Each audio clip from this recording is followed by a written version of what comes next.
Hello दोस्तों, नमस्कार। स्वागत है आप सभी का educational study bound YouTube channel पे। तो देखिए दोस्तों, एसएससी एमटीएस हवलदार परीक्षा 2023 कंटिन्यू आपके एग्ज़ाम चल रहे हैं। आज आपके 10 मई का सेकंड शिफ्ट का एग्ज़ाम खत्म हो चुका है। 10 मई सेकंड शिफ्ट एग्ज़ाम में सभी 25 प्रश्न मिल गए हैं जो कि आपके जीके जीएस और करंट अफेयर में पूछे गए हैं।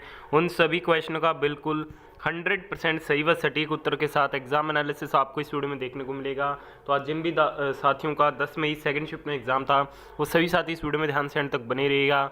10 मई सेकंड शिफ्ट के सभी क्वेश्चनों के राइट आंसर आपको इस वीडियो के माध्यम से पता लग जाएंगे। तो चलिए दोस्तों, आज की इस वीडियो को अपने शुरू करते हैं। तो 10 मई सेकंड शिफ्ट का पहला क्वेश्चन पूछा गया कि कथकली कहाँ का लोक नृत्य। देखिए दोस्तों, बात करते हैं कथकली के बारे में। तो जो कथकली है, ये भारत के केरल राज्य का क्या है, लोक नृत्य है। तो केरल इस क्वेश्चन का आपका बिल्कुल राइट आंसर था। देखिए दोस्तों, डेली शिफ्टों में एक क्वेश्चन आपसे नृत्य से पूछा जा रहा है, तो जितने भी इंपॉर्टेंट नृत्य वो आप जरूर कवर करके जाइएगा। सेकंड क्वेश्चन पूछा गया कि लेंस की क्षमता का ऐसा ही मात्रक क्या होता है। तो लेंस की क्षमता का ऐसा ही मात्रक क्या होता है, डायोप्टर होता है। तो डायोप्टर इस क्वेश्चन का आपका बिल्कुल राइट आंसर था। प्रतिरोधकता का जो मात्रक होता है वो ओम मीटर होता है। ठीक है, बात करते हैं विद्युत प्रतिरोध की, इलेक्ट्रिक रेजिस्टेंस की, तो इसका मात्रक क्या होता है, ओम होता है। ज्योति तीव्रता का मात्रक क्या होता है, कैंडेला होता है। ठीक है, बल का मात्रक क्या होता है, तो बल का मात्रक न्यूटन होता है। और ऊर्जा का मात्रक क्या होता है, जूल होता है। ठीक है, तो ये मैंने आपको कुछ इंपॉर्टेंट मात्रक बता दिए हैं जो नेक्स्ट शिफ्ट में डेफिनेटली यहाँ से पूछे जा सकते हैं। अगला क्वेश्चन आपसे पूछा गया कि सबसे अधिक वर्षा वाला क्षेत्र कौन सा है। तो सबसे अधिक वर्षा वाला क्षेत्र भारत में कौन सा है, मेघालय में मासिनराम है। ठीक है दोस्तों, तो मेघालय में मासिनराम इस क्वेश्चन का आपका क्या था, बिल्कुल राइट आंसर था। बढ़ते हैं अगले क्वेश्चन की ओर। सेकंड शिफ्ट का अगला क्वेश्चन आपसे पूछा गया था कि मीराबाई चानू किस खेल से संबंधित है। बात करते हैं मीराबाई चानू के बारे में। तो जो मीराबाई चानू है, ये भारोत्तोलन से संबंधित है। तो भारोत्तोलन इस क्वेश्चन का आपका बिल्कुल राइट आंसर था। नेक्स्ट शिफ्ट के लिए ध्यान में रखिएगा, जो सानिया मिर्जा है वो टेनिस के खेल से संबंधित है। साइना नेहवाल बैडमिंटन के खेल से संबंधित है। सरेना विलियम्स ये आपके टेनिस के खेल से संबंधित है। पंकज आडवाणी ये आपके विलियर्ड्स से संबंधित है। ब्लैक पर्ल जो कि आपके फुटबॉल से संबंधित है। नीरज चोपड़ा भाला फेंक से संबंधित है। ठीक है, तो ये कुछ इंपॉर्टेंट प्लेयर है और उनसे संबंधित खेल आप जरूर ध्यान में रखिएगा। सेकंड शिफ्ट का अगला क्वेश्चन पूछा गया कि सतरिया डांस को किसने शुरू किया। तो सतरिया डांस को संत श्रीमंता शंकर देव ने शुरू किया था, जो कि असम से हैं। ठीक है दोस्तों, तो ये बात आपको ध्यान में रखनी है, जो कि इस क्वेश्चन का आपका क्या था, बिल्कुल राइट आंसर था। अगले क्वेश्चन में पूछा गया था कि चोल काल में ब्राह्मणों को दी जाने वाली भूमि को क्या कहा जाता था। देखिए दोस्तों, चोल काल में ब्राह्मणों को करमुक्त भूमि को चतुर्वेदी मंगलम एवं दान दी जाने वाली भूमि को ब्रह्मदेय कहा जाता था। ठीक है, तो आज आपको ऑप्शन में ब्रह्मदेय दिया गया था, तो ब्रह्मदेय इस क्वेश्चन का बिल्कुल राइट आंसर था। ठीक है दोस्तों, चलिए बढ़ते हैं नेक्स्ट क्वेश्चन की ओर। अगला क्वेश्चन पूछा गया कि संथाल जनजाति किस क्षेत्र में है। संथाल जनजाति उत्तर पूर्वी क्षेत्र में पाई जाती है। तो उत्तर पूर्वी क्षेत्र इस क्वेश्चन का बिल्कुल राइट आंसर था। और ये किन किन राज्यों को कवर करती है, तो ये झारखंड में पाई जाती है, पश्चिम बंगाल में, ओडिशा में, बिहार और असम में क्या है, संथाल जनजाति पाई जाती है। अगले क्वेश्चन में पूछा गया कि मौलिक अधिकार किस अनुच्छेद में। देखिए दोस्तों, जो मौलिक अधिकार है वो अनुच्छेद 12 से लेकर 35 तक है। अगर आपसे भाग पूछा गया था तो ये भाग 3 में है, और अनुच्छेद की बात करें तो अनुच्छेद है 12 से लेकर 35। मौलिक अधिकारों से संबंधित संविधान का भाग 3 संबंधित है, जिसे मैग्ना कार्टा के रूप में भी वर्णित किया गया है। और कितने आपके मौलिक अधिकार बताए गए हैं, तो 6 बताएंगे। कौन कौन सा, पहला है समानता का अधिकार, दूसरा है स्वतंत्रता का अधिकार, तीसरा है शोषण का अधिकार, चौथा है धार्मिक स्वतंत्रता का अधिकार, पांचवा है सांस्कृतिक एवं शैक्षिक अधिकार, और छठा है संवैधानिक उपचारों का अधिकार, जो कि इस क्वेश्चन का आपका बिल्कुल राइट आंसर था।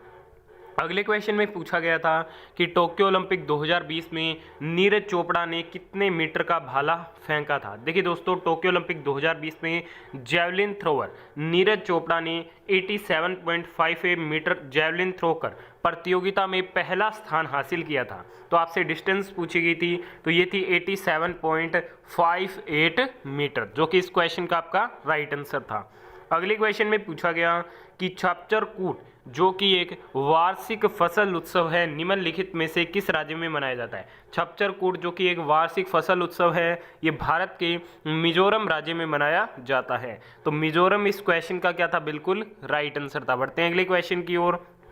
अगले क्वेश्चन में आपसे पूछा गया कि राष्ट्रीय कृषि और ग्रामीण विकास बैंक नाबार्ड का मुख्यालय कहाँ पे है। तो राष्ट्रीय कृषि और ग्रामीण विकास बैंक नाबार्ड का जो मुख्यालय है वो मुंबई महाराष्ट्र में स्थित है। ठीक है दोस्तों, तो मुंबई इस क्वेश्चन का आपको क्या करना था, बिल्कुल राइट आंसर था। जितने भी आपके प्रमुख ऑर्गेनाइजेशन हैं उनके हेडक्वार्टर कहाँ पे स्थित है जरूर कवर करके जाइएगा।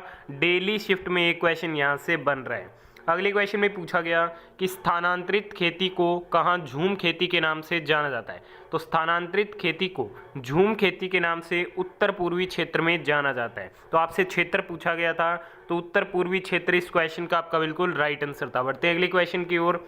अगले क्वेश्चन में पूछा गया कि पुणे में फर्ग्यूसन कॉलेज की स्थापना किसने किया था। तो पुणे में फर्ग्यूसन कॉलेज की जो स्थापना की गई थी वो बाल गंगाधर तिलक के द्वारा की गई थी। तो बाल गंगाधर तिलक इस क्वेश्चन का आपका क्या था, बिल्कुल राइट आंसर था। बढ़ते हैं अगले क्वेश्चन की ओर। सेकंड शिफ्ट का अगला क्वेश्चन पूछा गया द इनहेरिटेंस ऑफ लॉस पुस्तक के लेखक कौन है। द इनहेरिटेंस ऑफ लॉस पुस्तक के लेखक है किरण देसाई। ठीक है, तो किरण देसाई इस क्वेश्चन का आपको क्या करना था, बिल्कुल राइट आंसर करना था। बढ़ते हैं अगले क्वेश्चन की ओर। अगला क्वेश्चन पूछा गया कि पृथ्वी पर दिन और रात की अवधि लगभग बराबर कहाँ है। तो पृथ्वी पर दिन और रात की जो अवधि लगभग बराबर होती है ये भूमध्य रेखा पर होती है। तो भूमध्य रेखा इस क्वेश्चन का आपका क्या था, बिल्कुल राइट आंसर था। बढ़ते हैं अगले क्वेश्चन की ओर। अगला क्वेश्चन पूछा गया कि लोकसभा का कितना प्रतिशत से मंत्रिमंडल का सदस्य होता है। तो इसका परसेंटेज पूछा गया था, तो ये होता है आपके 15%। ठीक है, तो 15% इस क्वेश्चन का आपका बिल्कुल राइट आंसर था। बढ़ते हैं अगले क्वेश्चन की ओर। अगले क्वेश्चन में पूछा गया था कि मानव शरीर में कितनी हड्डियां होती हैं। तो मानव शरीर में 206 हड्डियां होती है। ठीक है, तो 206 इस क्वेश्चन का राइट आंसर था। शिशु में स्टार्टिंग टाइम में कितनी होती है, 300, खोपड़ी में 29, चेहरे में 14 और कान में 6, कशेरुकदंड 33 होती है और पसलियाँ कितनी होती है, 12 जोड़ी होती हैं।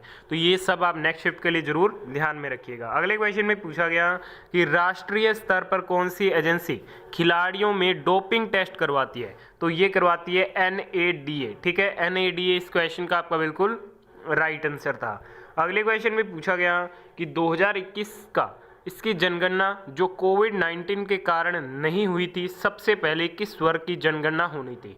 तो इसमें सबसे पहले EWS वर्ग की जनगणना होनी थी। ठीक है, तो EWS वर्ग इस क्वेश्चन का आपका क्या था, बिल्कुल राइट आंसर था।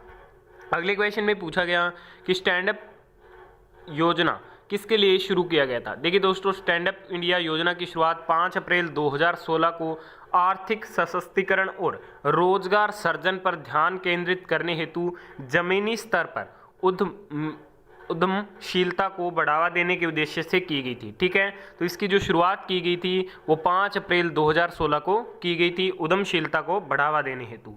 अगला क्वेश्चन पूछा गया कि बौद्ध धर्म का सबसे पवित्र ग्रंथ कौन सा है।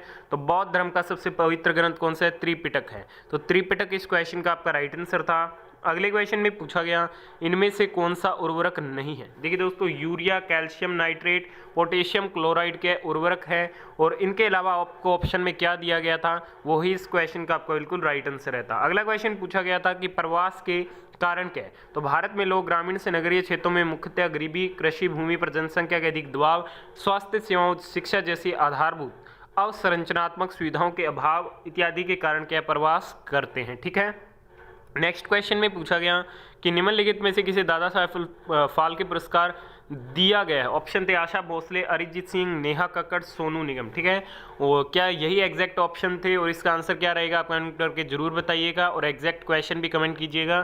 तो आज की सेकंड शिफ्ट में पूछे गए सभी क्वेश्चनों का एग्जाम एनालिसिस कर दिया। वीडियो को यहाँ तक देखा, धन्यवाद। पसंद आइए लाइक और शेयर जरूर कीजिएगा।